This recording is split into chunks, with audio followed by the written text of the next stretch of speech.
aussi bien des collègues de travail que l'on va auditer ou des prestataires qui travaillent pour notre compte. Donc ça fait un travail relativement diversifié et avec des rencontres enrichissantes. Nicolas Sarkozy aujourd'hui est le candidat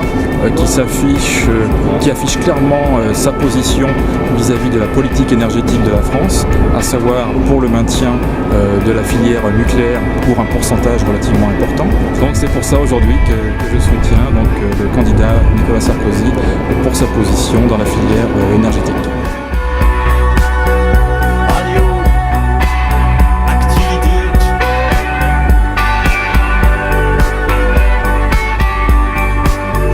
C'est celui qui a signé qui va se retrouver être le responsable, même si toute la chaîne de responsabilité, elle est au plus haut niveau.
parallèle énorme entre la crise financière et ce qui se passe dans le nucléaire, par exemple.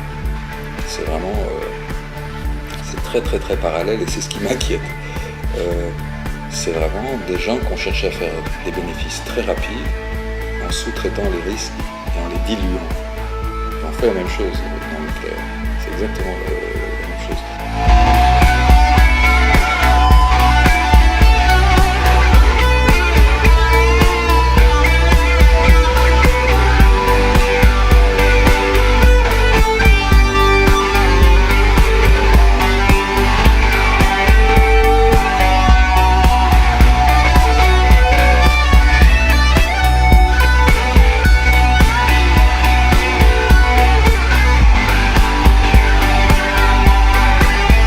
Vous êtes dans une industrie à risque, dangereuse, donc il faut bien faire votre métier. Vous n'avez pas droit à l'erreur. Et on leur donne de moins en moins les moyens de bien faire leur métier.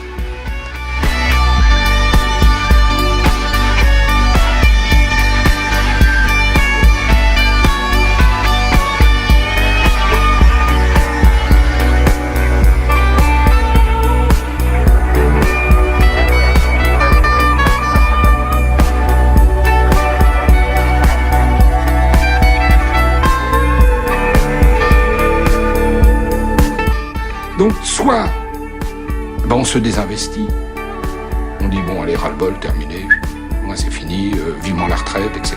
On se désinvestit, ou on choisit d'aller une vie, faire du foot, faire autre chose, et puis le boulot, basta. Donc on se désinvestit, ce qui est dangereux quand même, quand on bosse dans une industrie nucléaire. Ou on reporte les contraintes sur le sous-traitant, après tout c'est pas moi, c'est l'autre, et puis c'est l'autre qui va en chier, c'est pas moi. Ou alors on est encore plus dans son métier, on veut tenir, et quand on ne peut pas tenir et qu'on veut tenir, on pète les plombs. On pète les plombs. C'est ce qui arrive.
De magnitude 9 survient au large des côtes nippones.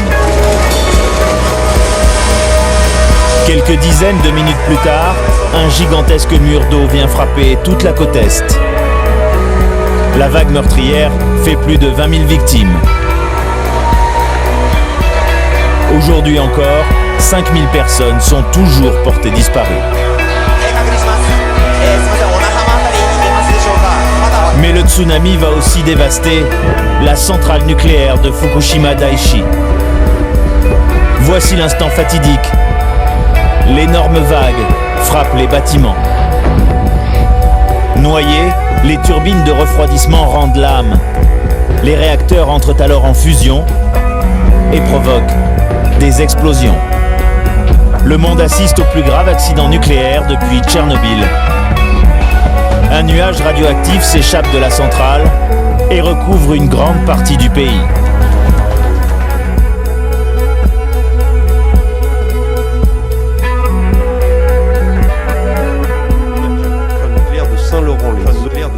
Récemment, ce consensus a été brisé dans des conditions scandaleuses. Je dis scandaleuses. Fukushima, pas un accident nucléaire. Pour jouer sur les peurs, et pour casser le nucléaire français. Et le tout, mesdames et messieurs, Au moment où l'énergie fossile, comprenez, le pétrole et le gaz, voient leur prix exploser. Est-ce que c'est vraiment le moment de casser la filière nucléaire française? Est-ce qu'on a trop d'énergie nucléaire de Saint-Laurent? Pas un accident nucléaire.